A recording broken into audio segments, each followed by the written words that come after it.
अस्सलाम वालेकुम। आज हम बनाने लगे दाल के पराठे। आपके पास कोई भी बची हुई दाल हो, मसलन एक दिन पहले पकाई हो, चने की हो या साबुत मसूर हो या मूंग मसूर की हो। हमारी दाल मूंग मसूर की है, ये तकरीबन 1.5 प्याली है। इसके अंदर हम 2 सब्ज़ मिर्चें चॉप, सब्ज़ धनिया, आधा प्याज,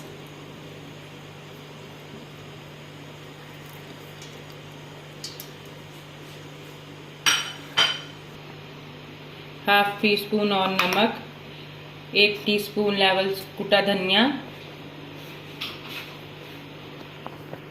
और हाफ टी स्पून कुटी लाल मिर्च। और हम इसके अंदर आटा तकरीबन उतना ही डालेंगे जिसमें ये आटा और दाल अच्छी तरह मिक्स हो जाए, क्योंकि हमने इसमें पानी बिल्कुल नहीं डालना।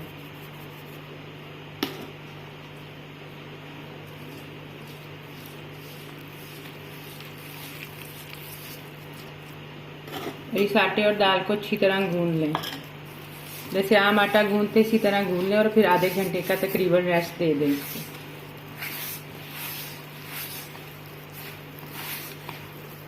हमारा आटा, ये देखिए, अब हमारा आटा और दाल बिल्कुल अच्छी तरह मिक्स हो चुका है। अब आप इसको इस तरह आटा जैसे गूंदते इसी तरह गूंद लें और फिर हम इसको आधा घंटा रखेंगे और इसके बाद हम इसके पराठे बनाएंगे।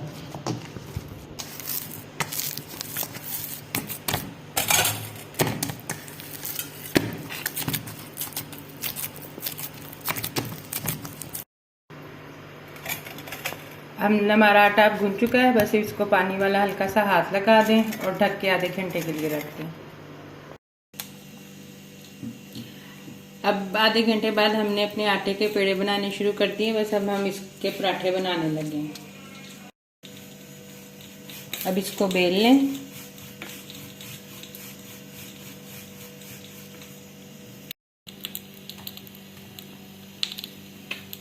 हमने अब अपना पराठा तवे पर डाल दिया है। पहले इसकी एक साइड पक जाने दें, फिर हम इसको पलटेंगे। दूसरी साइड को भी हल्का सा पकाने के बाद फिर हम इसके ऊपर घी लगाएंगे।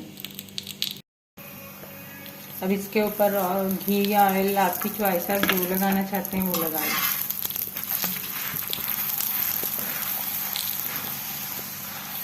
और इसको लाइट गोल्डन करके उतार लें।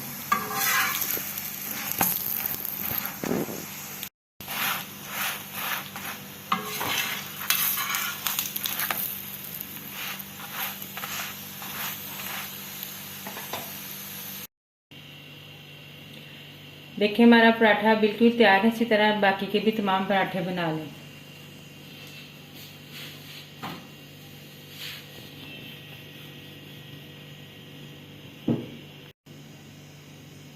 इन पराठों को आप नाश्ते में दही या चाय जिसके साथ चाहें खा सकते हैं। ये निहायत टेस्टी होते हैं।